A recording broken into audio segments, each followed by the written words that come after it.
Hello everyone and welcome to my YouTube channel. Today we are going to discuss about how to fix battery life on iPhone iOS 18. For example, if your battery life is decreasing day by day and you want to improve your battery life, so how you can fix that. For this, what you have to do, you have to simply watch this video completely.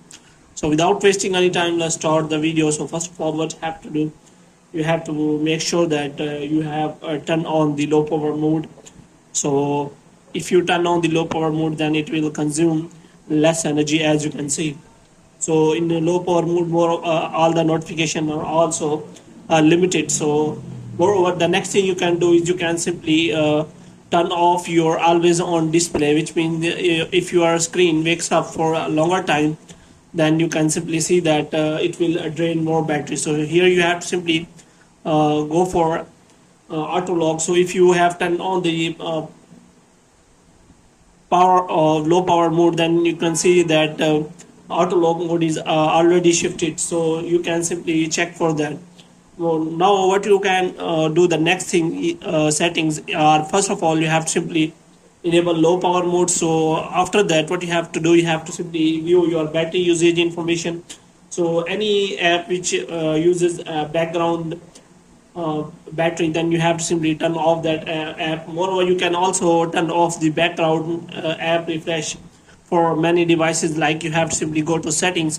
So here you can simply find background app refresh in general.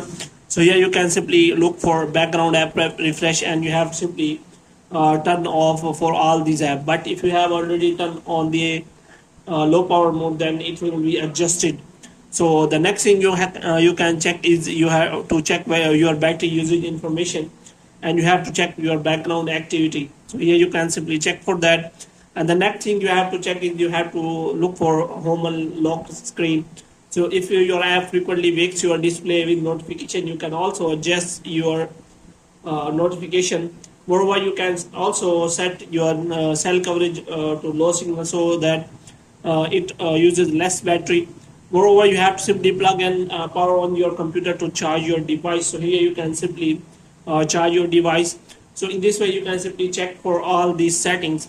So the next thing you can simply go is you have to simply go to battery, and you can simply check for battery health and charging. And the next option is you have to check if you have turned on optimize battery charging or not. If you do not have turned on, then you have to simply turn on, because it will save your battery many times. So hope you have liked this video. If you get more videos like this, you can subscribe our channel.